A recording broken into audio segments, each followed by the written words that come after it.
Okay, so today we have the new Colt Cobra Classic. Just picked this up yesterday.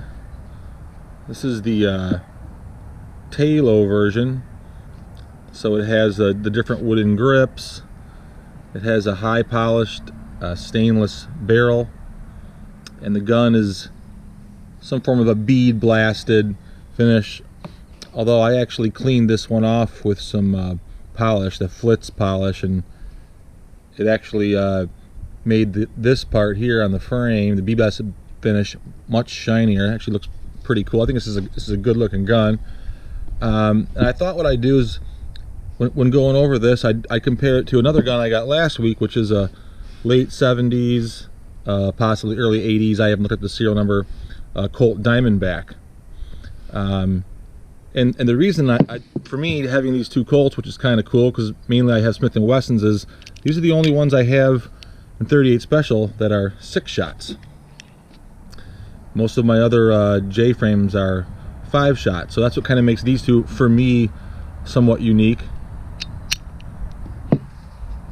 So from a comparison perspective, these guns are pretty darn similar in size.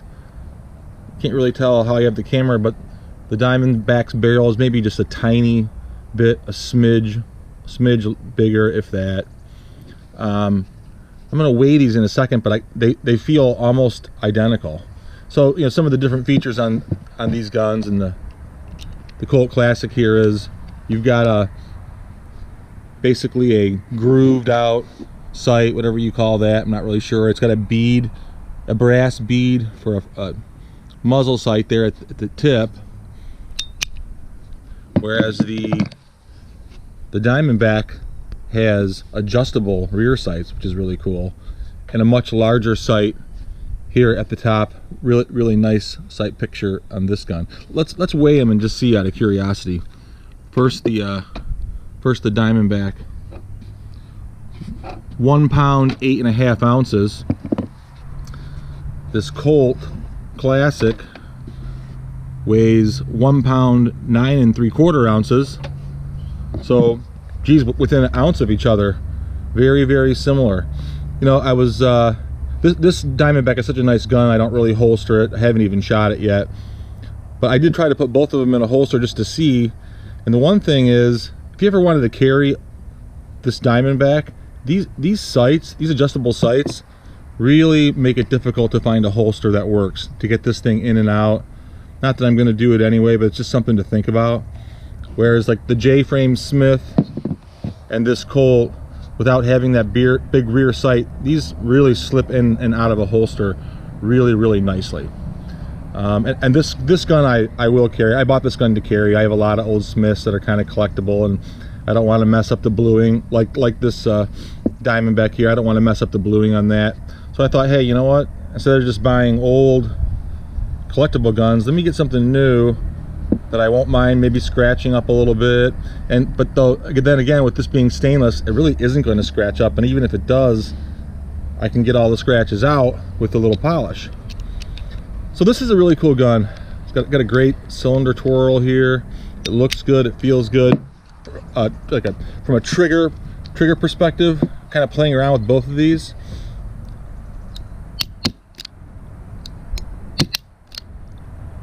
You know, I can tell you, having no experience with Colt, let me switch the hands up here.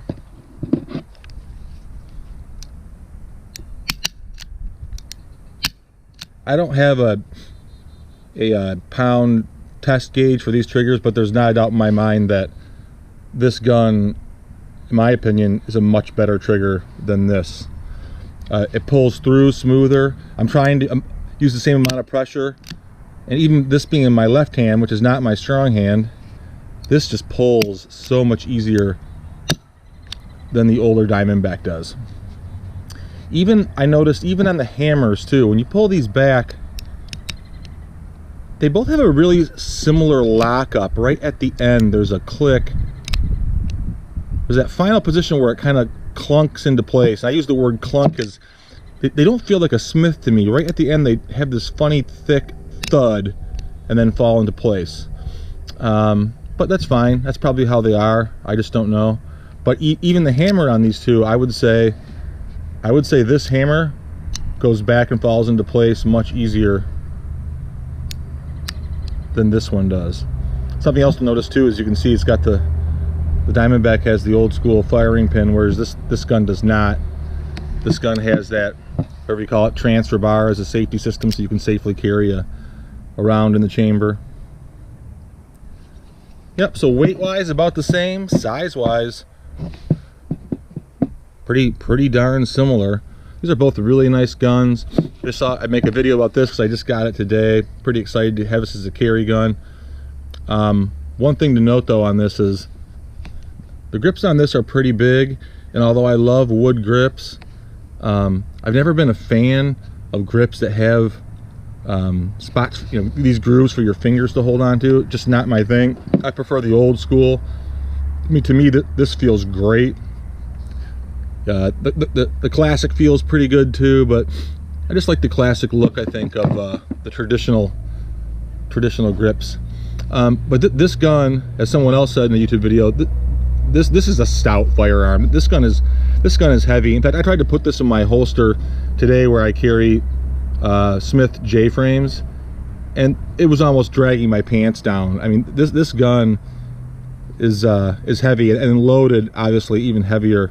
So I don't know what I'm actually going to do with it. I'm going to have to get the right kind of holster for this. It doesn't really fit well into all the holsters for Smith J-frames. You can kind of manage it and get it in there, but it's not perfect. A lot of my holsters, the trigger barely gets covered, and even then when I get it in, it's very hard to get out. So I'll have to wait till some more holsters come online for this gun. There's some now, but not a lot of options. Anyway, this is a sweet gun. It's so heavy. I know that it's going to be a good shooter because it's so much heavier than some of the Smiths that I have. Got some new ammo I'm going to test out when I shoot this thing up north this weekend. Bought some wad cutters as well to try to even have less recoil and have fun. So although with this small barrel, you know, this isn't really a target gun, but I'm going to use it. I'm going to use it for that somewhat. Maybe a car gun, pack it in my luggage when I travel around, that kind of thing. It's a really nice looking firearm. Glad to own it. And hey, that's it. Have a good one. Oh, one more thing I wanted to add. This I also bought last week. This is a Smith & Wesson model 19-4 pin barrel, recessed cylinders. This gun is nickel. Super clean. I have the original box and the original grips. I put these grips on because these silver and gray wood grips go so well with like stainless or at this high polished finish. This gun is so nice. This gun's a 357 Magnum. Let me just weigh this one too for the heck of it, since we're still shooting this. 1 pound 15.5 ounces. So, you know, this Colt Classic and this Smith really feel about the same. This is a 357 Magnum. Obviously we all know what that is, and makes a big difference, and super fun to shoot 38s through. And you know what, kind of ending this video, in my opinion, the trigger pull and the hammer going back and seating is better on this gun than both of these two. I almost said better than both of them put together, but this just feels right. And maybe I'm just used to Smiths. Anyhow, there you go. This gun is also too big to really carry without a real big full-size holster like maybe a police officer would wear. But I haven't shot this yet either. I'm going to get this out up north this weekend and plink around with all these. A real nice gun.